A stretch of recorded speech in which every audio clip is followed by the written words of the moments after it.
نحمده ونصلي على رسوله الكريم اما بعد۔ اللہ تبارک و تعالی نے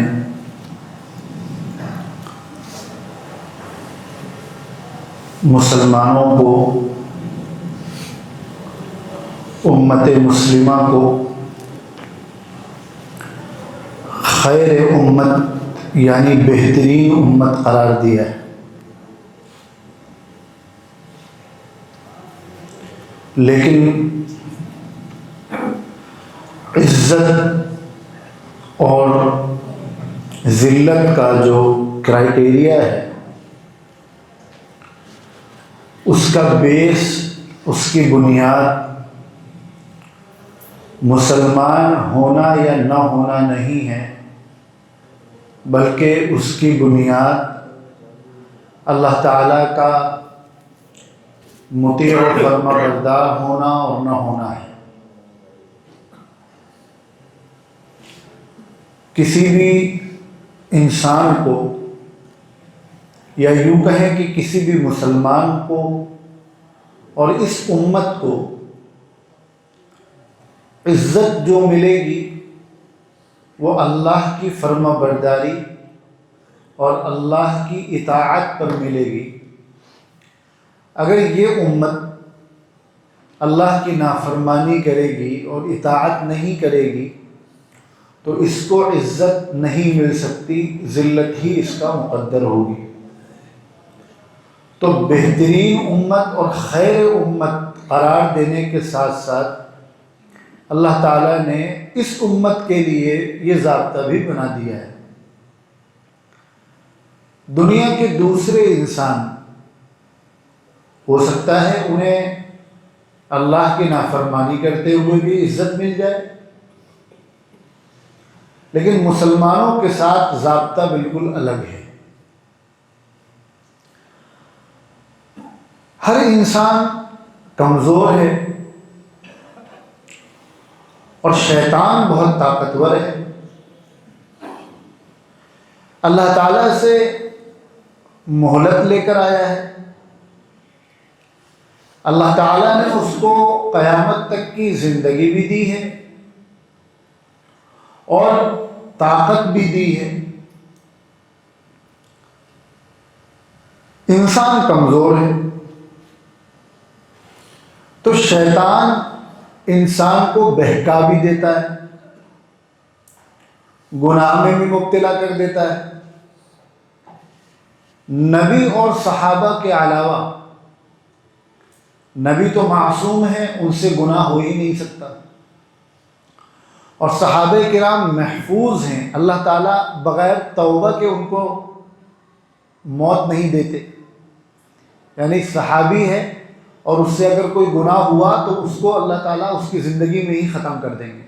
تو صحابہ کرام محفوظ ہیں۔ اس کے علاوہ کوئی بھی انسان،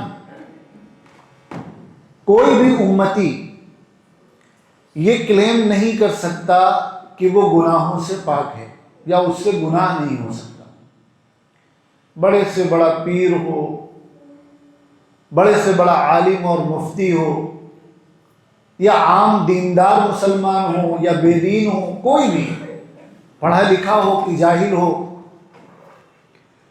کسی سے بھی گناہ ہو سکتا ہے، اور گناہ ہو جانا یہ عیب نہیں ہے۔ اللہ تعالیٰ سے جب شیطان اللہ سے مہلت لے کر آیا ہے تو گناہ تو ہو ہی جائیں گے، تو گناہ ہو جانا یہ عیب نہیں ہے۔ عیب کیا ہے؟ اس گناہ کا احساس نہ کرنا، اس پر باقی رہنا، توبہ نہ کرنا، اس ایک گناہ کو بار بار کرنا، یہ عیب ہے۔ اسی لیے فرمایا گیا کہ اللہ تعالیٰ کو وہ گنہگار بندہ بہت پسند ہے جو اپنے گناہ پر معافی مانگتا ہے، توبہ کرتا ہے۔ تو گناہ تو ہوگا ہی ہوگا، اور ہر انسان سے گناہ ہو سکتا ہے۔ گناہ دو طرح کے ہوتے ہیں، ایک گناہ ہوتا ہے انفرادی، یعنی کسی ایک آدمی کا اپنا گناہ، جس کا اثر، اس گناہ کی نحوست، اس کا امپیکٹ اس کی اپنی ذات تک ہے۔ مثال کے طور پہ کسی نے نماز چھوڑ دی تو اس کا گناہ اس کی ذات تک ہے۔ بد نظری کر دی، موبائل میں نامحرم کو دیکھ لیا، اس کا گناہ اس کی اپنی ذات تک ہے، اور بھی گناہ ہو سکتے ہیں۔ تو ایک گناہ ہوتا ہے انفرادی کہ ایک بندہ ہے، اس سے گناہ ہو گیا۔ ہم میں سے کوئی ایسا نہیں ہے جو یہ کہے کہ ہم گناہوں سے پاک ہیں، ہر کسی کے ساتھ گناہ لگے ہوئے ہیں۔ ایک گناہ ہوتا ہے اجتماعی۔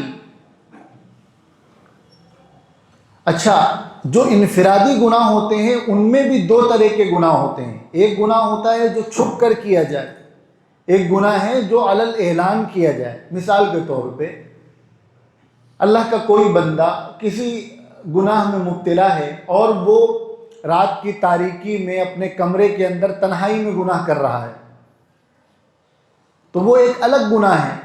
لیکن ایک بندہ گناہ تو سنگل کر رہا ہے، انفرادی گناہ کر رہا ہے، لیکن رمضان کے دنوں میں کھلم کھلا کھا رہا ہے 10 لوگوں کے سامنے، تو اس گناہ کی شدت زیادہ بڑھ جائے گی اس گناہ سے جو اکیلے میں کیا گیا ہے۔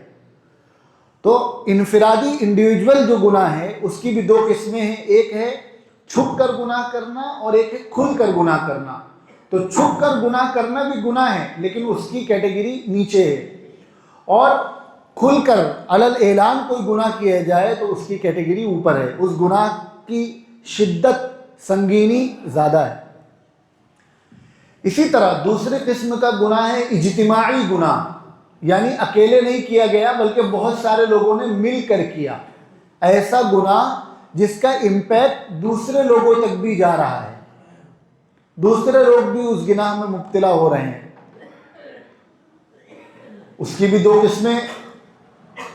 اجتماعی گناہ ایسا کہ 15-20 لوگوں کے ایک گروپ نے مل کر کیا اکیلے میں، اس سے زیادہ لوگوں کو نہیں بتلایا گیا، کسی بند جگہ پر خاموشی سے کیا، اس کا اعلان نہیں کیا۔ اور دوسرا ایک گروپ کر رہا ہے گناہ اور کھل کر رہا ہے، علن اعلان کر رہا ہے، دنیا کو بتا کر رہا ہے، یہ سب سے بڑا گناہ ہے۔ اور اس گناہ پر اللہ کو شدید غصہ آتا ہے، شدید ناراضگی ہوتی ہے۔ کیوں؟ کیونکہ اس گناہ کا جو امپیکٹ ہوگا، اس کا جو اثر ہوگا وہ پوری سوسائٹی پر پڑے گا، پورے معاشرے پر پڑے گا، پورے سماج پر پڑے گا۔ ایسا گناہ اللہ کو بالکل بھی برداشت نہیں ہے، اور اگر توبہ نہیں کی گئی تو ایسے گناہ پر پھر اللہ تعالیٰ عذاب نازل فرماتے ہیں۔ حضور پاک صلی اللہ علیہ وسلم نے ارشاد فرمایا کہ میری ساری امت معافی کے دائرے میں، یعنی اللہ تعالیٰ ہر گناہ کو معاف کر سکتے ہیں، توبہ سے تو معاف کریں گے ہی کریں گے۔ اللہ تعالیٰ نے فرمایا کہ توبہ کرو، اللہ سے مایوس نہ ہو، تم معافی مانگو گے اللہ معاف کر دیں گے۔ تو توبہ سے تو ہر گناہ معاف ہو جاتا ہے، لیکن پھر بھی اگر کوئی بندہ توبہ نہیں کر سکا اور دنیا سے چلا گیا تو پھر بھی چونکہ اللہ رحمان و رحیم ہے، سب کو مل کر یہ دعا کرنی چاہیے کہ اللہ مرحوم کی مغفرت کر دے، ان کو معاف کر دے، تو اللہ تعالیٰ اپنی رحمت سے معاف کر سکتے ہیں۔ تو فرمایا کہ میری ساری امت معافی کے دائرے میں ہے، سوائے ان کے جو اعلانیہ گناہ کرتے ہیں، کھلم کھلا گناہ کرتے ہیں اور بتا کر گناہ کرتے ہیں، سب کے سامنے دن دہاڑے گناہ کرتے ہیں۔ تو اسی طرح قرآن پاک میں اللہ تعالیٰ نے فرمایا، قل، اے نبی کہہ دیجئے، انما حرم ربی الفواحش ما ظہر منها وما بطن، کہہ دیجئے میرے رب نے کھلی اور چھپی تمام بے حیائیوں کو حرام قرار دیا ہے۔ تو اللہ تعالیٰ نے یہاں پر کیٹیگرائز کر دیا کہ ہر طرح کی بے حیائی، ہر طرح کی نافرمانی یہ حرام ہے، لیکن دونوں طرح کی، چاہے وہ چھپ کر کیا جائے، چاہے وہ علل اعلان کیا جائے، بتا کر کیا جائے۔ اسی طرح سورہ نور میں اللہ تبارک و تعالی نے فرمایا ان الذین یحبون ان تشیع الفاحشۃ فی الذین آمنوا لہم عذاب علیم، کہ بے شک جو لوگ یہ چاہتے ہیں کہ ایمان والوں میں بے حیائی پھیلے، ان کے لیے دنیا اور آخرت میں دردناک عذاب ہے۔ یعنی کھلم کھلا گناہ کرنا اور اعلان کر کے گناہ کرنے کا مطلب یہ ہے کہ آپ سوسائٹی کو بتلانا چاہ رہے ہیں کہ یہ بہت اچھا کام ہے، تم بھی کرو۔ تو اس پر فرمایا جا رہا ہے کہ دردناک عذاب ہے۔ اسی طرح فرمایا اللہ تبارک و تعالی نے وَاتَّقُوا فِتْنَةً لَا تُصِيبَنَّ الَّذِينَ ظَلَمُوا مِنْكُمْ خَاصَّةً، بہت خاص بات ہے جس پر ہم سب کو، خاص طور پر سوسائٹی کے جو ذمہ دار سمجھے جاتے ہیں، ان کو توجہ دینے کی ضرورت ہے، پھر وہ چاہے دیندار ہی کیوں نہ ہو۔ قرآن پاک کی یہ آیت ہم جیسے لوگوں کے لیے بہت ڈرانے والی ہے اور بہت جھنجھوڑنے والی ہے۔ فرمایا وَاتَّقُوا فِتْنَةً لَا تُصِيبَنَّ الَّذِينَ ظَلَمُوا مِنْكُمْ خَاصَّةً، اور اس فتنے سے ڈرو جو تم میں سے صرف ظالموں کو ہی اپنی گرفت میں نہیں لے گا بلکہ سب کو لے گا۔ سوسائٹی میں جب کوئی گناہ اعلان کے ساتھ کیا جاتا ہے، اجتماعی طور پر کیا جاتا ہے اور اعلانیہ کیا جاتا ہے، تو اس گناہ کے بدلے میں جو اللہ کی پکڑ آتی ہے اور اللہ کا عذاب آتا ہے، اس سے صرف گناہ کرنے والے ہی اس میں مبتلا نہیں ہوتے ہیں، بلکہ اس عذاب میں سب مبتلا ہوتے ہیں۔ پھر گیہوں کے ساتھ گھن بھی پستا ہے، اتنی خطرناک چیز ہے۔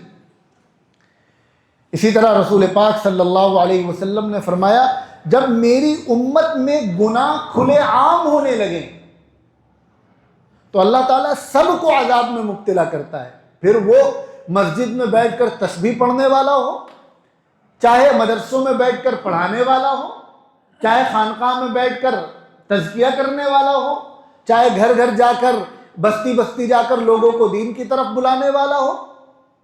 جب کسی سوسائٹی میں علل اعلان گناہ ہو رہا ہو اور سوسائٹی کے لوگ اس گناہ کو روکنے کی کوشش نہ کر رہے ہوں، پھر چاہے خود کتنے ہی دیندار ہوں، کتنے ہی گناہ سے بچنے والے ہوں، پھر اللہ کا عذاب سب کو اپنی گرفت میں ملے گا، کسی کو نہیں چھوڑے گا۔ قرآن کریم میں جو ہمارے لیے ہدایت کی کتاب ہے، اللہ تعالیٰ نے پچھلی قوموں کا تذکرہ فرمایا ہے۔ حضرت نوح علیہ السلام کی قوم، حضرت لوط علیہ السلام کی قوم، قوم لوط، قوم سمود، قوم عاد، اور بنی اسرائیل، بنی اسرائیل جو یہودی ہیں، ان کا تو بہت تفصیلی تذکرہ فرمایا ہے کہ ان کے اندر کیا کیا خرابیاں تھیں اور پھر کن وجوہات کی بنا پر ہم نے ان کو گرفت میں لیا اور عذاب میں مبتلا کیا، اور وہ عذاب کتنے سخت تھے۔ بہت ڈیٹیل میں اللہ تعالیٰ نے قرآن پاک میں اس کو بیان کیا ہے۔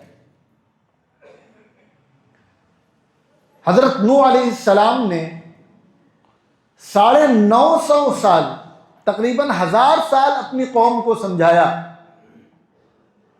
ان کی قوم نے کیا کیا؟ کھلے عام شرک کیا، اللہ کی نافرمانی کو اجتماعی طور پر کیا اور کلچر بنا کر کیا، کلچر میں نافرمانی کو شامل کیا، تہذیب میں شامل کیا، اور اللہ کے نبی جو انہیں عذاب سے ڈراتے تھے ان کا مذاق اڑایا۔ تو پھر قرآن کیا کہہ رہا ہے؟ فَفَتَحْنَا أَبْوَابَ السَّمَاءِ بِمَاءٍ مُنْهَمِرٍ وَفَجَّرْنَا الْأَرْضَ عُيُونًا فَالْتَقَى الْمَاءُ عَلَى أَمْرٍ قَدْ قُدِرَ وَحَمَلْنَاهُ عَلَى ذَاتِ أَلْوَاحٍ وَدُسُرٍ تَجْرِي بِأَعْيُنِنَا جَزَاءً۔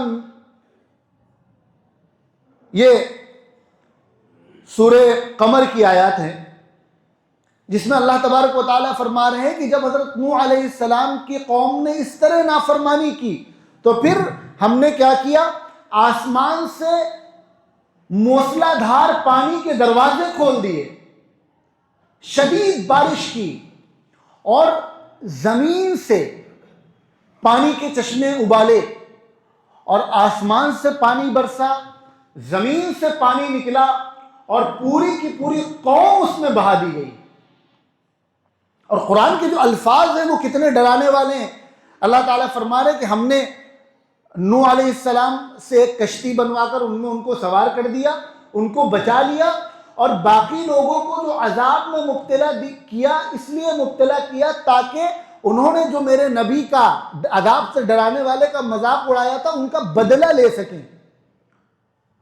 وَلَقَدْ تَرَكْنَاهَا آيَةً فَهَلْ مِن مُدَّكِرٍ۔ اور پھر اس پورے صورتحال کو، اس سچویشن کو، اس واقعے کو بیان کرنے کے بعد اللہ تعالیٰ فرما رہے ہیں کہ ہم نے اس کو نشانی بنایا ہے، عبرت بنایا ہے۔ کوئی ہے جو اس سے عبرت لے؟ کوئی ہے کہ جو قوموں کے ان واقعات کو پڑھ کر ڈرے، بچے ان گناہوں سے؟ حضرت لوط علیہ السلام کی قوم، ان کے اندر جو برائی تھی وہ بدکاری تھی، مرد کی مرد کے ساتھ۔ اور یہ صرف بدکاری نہیں تھی، بلکہ قرآن کہہ رہا ہے وَتَأْتُونَ فِي نَادِيكُمُ الْمُنْكَرَ، کہ یہ کھلے عام علل اعلانیہ غلط کام کرتے تھے، پبلکلی غلط کام کرتے تھے۔ یہ جرم اجتماعی تھا اور اس کو سوسائٹی نے ایکسپٹ کر لیا تھا۔ ایکسپٹ کرنے کا مطلب یہ نہیں ہے، صرف یہ نہیں ہے کہ لوگ کہیں کہ یہ ہم اس کو ایکسپٹ کرتے ہیں، بلکہ لوگوں کا خاموش ہو جانا اس برائی پر، یہ ہے اس کا مطلب کہ لوگوں نے اس کو قبول کر لیا تھا۔ تو اللہ تعالیٰ نے فرمایا فَجَعَلْنَا عَالِيَهَا سَافِلَهَا، کہ ہم نے اس بستی کو الٹ پلٹ کر رکھ دیا۔ فرشتوں کو حکم دیا کہ جاؤ اس بستی کو اٹھاؤ، پوری بستی کو، اور لے کر آسمان تک گئے اور وہاں سے اس کو پلٹ دیا۔ آج بھی جو ڈیڈ سی کہلاتا ہے، اس کے بارے میں جن لوگوں نے ریسرچ کی ہے ان کا یہ کہنا ہے کہ شاید یہ اسی عذاب کی نشانی ہے، ورنہ یہاں کسی سمندر سے کوئی لنک ہی نہیں ہے۔ اور وہ جگہ، اس کے بارے میں سائنسدانوں کا کہنا ہے کہ وہ دنیا کا سب سے نچلی زمین ہے، سب سے سمندر کی جو سطح ہے اس سے سب سے قریب زمین وہ ہے۔ تو اس کے بارے میں یہ کہا جاتا ہے کہ شاید یہ وہی جگہ ہے جہاں اللہ نے قوم لوط پر عذاب نازل فرمایا تھا کہ پوری بستی کو پلٹ کر رکھ دیا تھا۔ پھر اس میں کوئی فرق نہیں تھا، نہ جوان بچے، نہ بوڑھے بچے، نہ پڑھے لکھے بچے، نہ جاہل بچے، نہ اچھے بچے، نہ برے بچے۔ جب گناہ علل اعلان کیا جائے، اجتماعی طور پر کیا جائے، اور سوسائٹی آنکھ ناک کان منہ بند کر لے، تو پھر اس طرح اللہ کا عذاب آتا ہے۔ بنی اسرائیل نے بہت سارے گناہ کیے اور علل اعلان گناہ کیے، اللہ کی نافرمانی، سود، دنیا پرستی، اخلاقی انحطاط۔ جب یہ سب عام ہو گیا، اور معلوم ہے ایک برائی جو دھیرے دھیرے ہمارے اندر بھی پیدا ہو رہی ہے، جو بنی اسرائیل کے اندر تھی، جب نبی ان کو گناہ پر ٹوکتے تھے، شرم دلاتے تھے، اللہ سے ڈراتے تھے، تو کہتے تھے کہ یہ کون ہوتے ہیں ہمارے مسئلے میں بولنے والے؟ یہ کون ہوتے ہیں؟ جو بنی اسرائیل نے، یہودیوں نے نبیوں کا قتل کیا ہے، وہ قتل کس بنیاد پر کیا کہ آپ کون ہوتے ہیں ہمارے مسئلے میں ٹانگ اڑانے والے؟ ہماری مرضی، ہمارا پیسہ ہے، ہم جیسے چاہے خرچ کریں، ہم جو چاہے کریں، ہم جیسے چاہیں جئیں، ہماری مرضی۔ آپ ہوتے کون ہیں ہماری برائی کرنے والے یا ہمیں ٹوکنے والے؟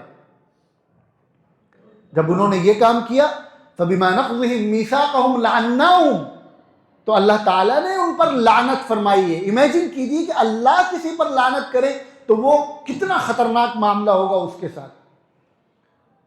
تو گناہ ہے، اور کوئی گناہ سے بچا نہیں ہے، ہر کسی سے گناہ ہو سکتے ہیں، لیکن گناہوں کی قسمیں ہیں۔ ایک قسم وہ ہے جو انفرادی گناہ ہے، اکیلے کیا جا رہا ہے۔ پھر اس کے بھی دو قسمیں ہیں کہ وہ گناہ چھپ کر کیا جا رہا ہے، وہ گناہ کھلم کھلا کیا جا رہا ہے۔ پھر ایک گناہ ہے جو اجتماعی طور پر کیا جا رہا ہے، اور اس میں بھی دو قسمیں کہ چھپ کر کیا جا رہا ہے کہ علل اعلان کیا جا رہا ہے۔ تو جو گناہ اجتماعی طور پر کیا جائے اور علل اعلان کیا جائے تو اس پر پھر اللہ کا عذاب نازل ہوتا ہے۔ اس امت کے بارے میں رسول اللہ صلی اللہ علیہ وسلم نے یہ دعا فرمائی تھی کہ اللہ تعالیٰ آپ میری امت کو اس طرح ہلاک نہ کیجیے گا جس طرح آپ نے پچھلی امتوں کو ہلاک کیا ہے، اس وجہ سے یہ امت باقی ہے، ورنہ اللہ تعالیٰ نے پچھلی امتوں پر جو عذاب نازل فرمایا ہے اس میں پوری کی پوری امت ختم ہو گئی ہے۔ ایک بار میں پوری قوم ختم. لیکن ایسا نہیں ہے کہ اس امت سے عذاب کا دروازہ بند ہو گیا ہے، عذاب کی شکلیں بدل گئی ہیں، عذاب کی صورتیں بدل گئی ہیں. اللہ تعالیٰ نے قرآن پاک میں عذاب کی الگ الگ شکلوں کو ذکر کیا ہے. اس میں ایک شکل یہ بھی ہے کہ آپس میں لڑائیاں پیدا ہو جائیں، دلوں میں دوریاں پیدا ہو جائیں، گروہوں میں بٹ جائیں. یہ بھی اللہ کا ایک عذاب ہے. اور اس وقت جو امت پر ذلت مسلط ہے، پوری دنیا میں مسلمان مارے جا رہے ہیں، ہر جگہ پریشان کیے جا رہے ہیں، تو ایک تو آزمائش ہے اللہ کی طرف سے، لیکن دوسرے ہمارے گناہوں کی سزا بھی ہو سکتی ہے. یہ بھی عذاب کی ایک شکل ہے. اس وقت جو دنیا میں مسلمانوں کی صورتحال ہے اس سے ہر شخص واقف ہے. ہر آدمی اپنی آنکھوں سے دیکھ رہا ہے کہ فلسطین میں کیا ہو رہا ہے. ابھی تو تھوڑی سی جنگ بندی ہو گئی، ورنہ وہاں تو روزانہ سینکڑوں کی تعداد میں شہادتیں ہو رہی تھی، اور ابھی بھی کوئی حالات اچھے نہیں ہوئے ہیں. ختم کر دیا، تباہ کر دیا. بھوک کی وجہ سے سینکڑوں اور ہزاروں شہادتیں ہوئی ہیں، صرف بھوک کی وجہ سے. ذرا سوچ کر دیکھیے کہ کتنی ڈراؤنی اور کتنی خطرناک چیز ہے. سیریا میں مسلمانوں کے ساتھ کیا ہو رہا ہے، یمن میں کیا ہو رہا ہے، افریقی ممالک میں مسلمان کن حالات سے گزر رہے ہیں. ہمارے ملک میں مسلمانوں کی کیا پوزیشن ہے. کوئی دن ایسا نہیں جاتا ہے کہ جب اسلام اور مسلمانوں کو گالی نہ دی جاتی ہو. ہمیں سیاسی طور پر توڑنے کی پوری کوشش کی جا رہی ہے. ہمارے نفرت لوگوں کے دلوں میں بٹھانے کی کوشش کی جا رہی ہے. اسلام کو بدنام کرنے کی کوشش کی جا رہی ہے. ملک کے اندر خانہ جنگی اور سول وار جیسے ماحول پیدا کیے جا رہے ہیں. لوگوں کے اندر نفرت بھری جا رہی ہے.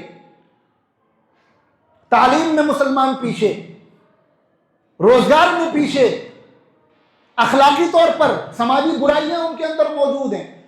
ان حالات میں بھی ہماری آنکھیں نہیں کھل رہی ہیں اور ہم اجتماعی گناہوں سے باز نہیں آ رہے ہیں. شادی بیاہ کا سیزن چل رہا ہے. دیکھیں رسول اللہ صلی اللہ علیہ وسلم نے ارشاد فرمایا، من رأى منکم منکرا فلیغیرہ بیدہ. تم کسی گناہ کو ہوتا ہوا دیکھو تو اپنے ہاتھ سے اس کو روکو. وَإِن لَمْ يَسْتَطِعْ فَبِلِسَانِهِ. اور اگر تم اس پوزیشن پر نہیں ہو کہ اس گناہ کو ہاتھ سے روکو تو اپنی زبان سے روکو، زبان سے اس گناہ کے بارے میں بات کرو. وَإِن لَمْ يَسْتَطِعْ فَبِقَلْبِهِ. اور تم اس پوزیشن میں بھی نہیں ہو کہ زبان سے بول سکو تو اپنے دل میں اس گناہ کو برا سمجھو. وَذَلِكَ أَضْعَفُ الْإِيمَانِ. اور برائی کو دل میں برا سمجھنا یہ ایمان کا سب سے ادنا درجہ ہے. یعنی اگر برائی کو دل میں برا نہیں سمجھ رہے ہو تب تو گویا کہ تمہارے اندر ایمان ہی نہیں ہے. یہ ہر مسلمان کے بارے میں کہا جا رہا ہے. تو پھر علماء کی ذمہ داری کتنی بڑھ جاتی ہے، ائمہ کی ذمہ داری کتنی بڑھ جاتی ہے کہ وہ برائی کے بارے میں بات کریں، بولیں. اور اللہ نے جمعہ میں جو لوگ بیان کرتے ہیں ان کو اللہ نے یہ موقع دیا ہے کہ وہ برائی کو زبان کے ذریعے سے روکیں. اور پھر ہمیں ایسا تو ہے نہیں کہ ہم سے کوئی ناراض ہو جائے گا تو ہمارا کوئی نقصان ہوگا یا ہم سے کوئی خوش ہوگا تو ہمارا کوئی فائدہ ہوگا. بھائی ایک امام کا اپنے مصلیان سے جو تعلق ہوتا ہے وہ خالص دین کی بنیاد پر ہوتا ہے. اس میں نہ کوئی دنیاوی فائدہ ہے نہ کوئی نقصان ہے. اور اگر اسی کو پیچھے کر دیا جائے، اپنی ذمہ داری سے پیچھے ہٹ جایا جائے تو پھر حق نہیں ہے کہ ممبر پر بیٹھ کر بیان کریں. ابھی 2 دن پہلے کی بات ہے کہ جاجموں میں ایک بڑے پیسے والے صاحب کی شادی ہوئی. ان کو اللہ تعالیٰ نے اتنا پیسہ دے دیا ہے کہ وہ ان سے ہضم نہیں ہو پا رہا ہے. باقاعدہ ریزورٹ بک کیا گیا، وہاں ناچ گانے کی محفل ہوئی، مرد اور عورت سب ایک ساتھ موجود ہیں، ڈانس کر رہے ہیں. اور اس میں ایسے لوگ موجود ہیں جو دیندار سمجھے جاتے ہیں، جو ہمارے تعلق والے ہیں، ہمارے والد کے تعلق والے ہیں، ہمارے دادا کے تعلق والے ہیں، جن کے اہل خانہ اشرف آباد کے قبرستان میں مدفون ہیں، جو یہاں نماز پڑھنے بھی آتے ہیں کبھی جمعہ میں یا عیدین میں. جو ہمارے مدرسے کا تعاون کرتے ہیں، دینی اداروں کو چندہ دیتے ہیں، وہ موجود ہیں. ناچ گانے کی محفل چل رہی ہے، ڈانس ہو رہا ہے، اور مرد و عورت دونوں جمع ہیں، اور پھر اس کو فیس بک پر لائیو چلایا جا رہا ہے، اس کی فوٹوز اپلوڈ کی جا رہی ہیں. غیرت کہاں چلی گئی ہے؟ کہاں چلی گئی ہے شرم؟ کرنا تو یہ چاہیے تھا کہ ہم ڈائریکٹ ان سے جا کر بات کر لیتے، لیکن دو طرح کے الگ الگ گناہ ہوتے ہیں. اگر کوئی آدمی کسی ایسے گناہ میں مبتلا ہے کہ جس کا امپیکٹ صرف اس کی اپنی ذات تک ہے تو پھر جا کر اس سے بات کی جائے گی. لیکن کوئی ایسا گناہ جو اجتماعی طور پر کیا جا رہا ہے اور اس کا اثر پوری سوسائٹی پر پڑ رہا ہے، تو یہ ایسا گناہ ہے کہ جس پر پوری مجمع کے سامنے بات کرنا ضروری ہے، ورنہ عذاب آئے گا تو کوئی نہیں بچ پائے گا. اللہ نے اگر پیسہ دیا ہے تو ہم اس کے مالک نہیں ہیں، پیسہ چھیننے میں دیر نہیں لگتی ہے. جو اللہ آج پیسہ دے سکتا ہے وہ کل کو بھکاری بھی بنا سکتا ہے. اور ہمارے سامنے مثالیں موجود ہیں. جو بڑی عمر کے لوگ ہیں وہ واقعات بتلاتے ہیں کہ ایسے لوگ ابھی موجود ہیں جنہوں نے اپنی زندگی میں خود اپنے ساتھ دونوں دور دیکھے ہیں کہ بچپن میں بہت غریب تھے اور جب گئے ہیں تو ارب پتی بن کر گئے ہیں، اور ایسا دور بھی دیکھا ہے کہ ان کا بچپن تو بہت عالیشان گزرا ہے، لیکن جب ان کی موت ہوئی ہے تو ان کے جنازے کے لیے ان کے بچوں کو دوسروں سے قرض مانگنا پڑا ان کو کفن دفن دینے کے لیے. تو پیسے پر اتنا اترانا نہیں چاہیے کہ اللہ کے خلاف اعلان بغاوت کر دیں. اور جاجمئو جیسا علاقہ جہاں اتنی مسجدیں ہوں، جہاں اتنے مدرسے ہوں، مکاتب چل رہے ہوں، اور دین کا کام ہو رہا ہو، داڑھی ٹوپی والے موجود ہوں، دینی شوق ہو لوگوں کا، جو 90% سے زیادہ مسلم میجورٹی علاقہ ہو، اس علاقے میں کھلم کھلا ریزورٹ بک کر کے ایک مسلم فیملی ناچ گانے کا پروگرام کرے اور اس میں مرد و عورت سب جمع ہوں اور وہاں ڈانس ہو اور اچھے اچھے دیندار داڑھی والے وہاں بیٹھے اور حقہ چل رہا ہے اور ساری چیزیں چل رہی ہیں اور اس کو فیس بک پر لائیو کیا جا رہا ہے. مطلب اللہ میاں کو منہ چڑھایا جا رہا ہے کہ آپ جو کرتے بنے کر لیجیے، ہم تو باز نہیں آئیں گے. روزانہ اپنی آنکھوں سے دیکھ رہے ہیں کہ مسلمان کن حالات سے گزر رہے ہیں، امت کن حالات سے گزر رہی ہے. لوگوں کے پاس کھانے کو پیسے نہیں ہیں، ایک وقت کا کھانے کے بعد دوسرے وقت کی گارنٹی نہیں ہے کہ مل پائے گا کہ نہیں مل پائے گا. اپنی آنکھوں سے رات دن موتیں ہوتی دیکھ رہے ہیں، پھر بھی بالکل اللہ کا ڈر ختم ہو گیا ہے، خوف ختم ہو گیا ہے، جہنم کا خوف ختم ہو گیا ہے، اللہ کے سامنے حساب کتاب دینے کا احساس ہی ختم ہو گیا ہے. اور آج ہمارا یہ حال ہے تو ہماری آئندہ آنے والی نسلیں تو اسلام ہی کو چھوڑ دیں گی، دین ہی کو چھوڑ دیں گی. اگر آج کے ہمارے اس مجمع میں ایسا کوئی ہے جس نے وہ شادی اٹینڈ کی ہے تو اللہ سے معافی مانگے. اور اگر ابھی اٹینڈ نہیں کی، وہ پری ویڈنگ سیریمنی تھی، ایک عجیب چیز نکالا ہے. اگر کسی کو دعوت آئی ہے اور اس کا وہاں جانے کا ارادہ ہے تو وہ اللہ سے ڈرے اور اللہ کے لیے نہ جائے اور بتلائے کہ میں آپ کی شادی میں اس لیے نہیں آیا کہ آپ نے اس طرح کا اجتماعی گناہ کیا ہے جس پر اللہ عذاب نازل فرماتے ہیں پوری قوموں پر. اور جب عذاب آتا ہے تو کوئی نہیں بچ پاتا ہے، چاہے وہ گناہ کرنے والا ہو یا پھر اس پر خاموش رہنے والا ہو. ہمارا کیا ہے؟ ہو سکتا ہے ان تک خبر پہنچے کہ مولانا نے جمعہ میں یہ کہا تھا تو ان کو برا لگے. تو کسی کے برا لگنے سے ہمارا کوئی نقصان نہیں ہوگا، کوئی نقصان نہیں ہوگا. اگر وہ ہمارے مدرسے کے معاون ہیں تو مدرسے تو اللہ میاں چلاتے ہیں، لیکن ایک عالم کی غیرت کے خلاف ہے کہ وہ اپنی آنکھوں سے برائی کو دیکھے اور اس پر بات نہ کرے.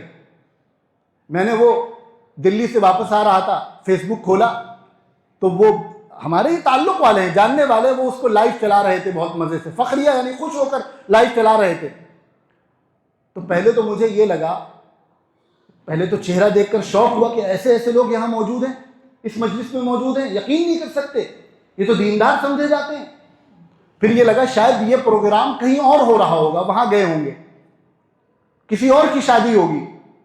پھر ایک صاحب نے مجھے واٹس ایپ پر بھیجا کہ یہ فلانے صاحب کی شادی ہے اور فلاں ریزورٹ جو جاجمو میں ہی ہے اسے بک کر کے وہاں یہ پروگرام کیا گیا ہے.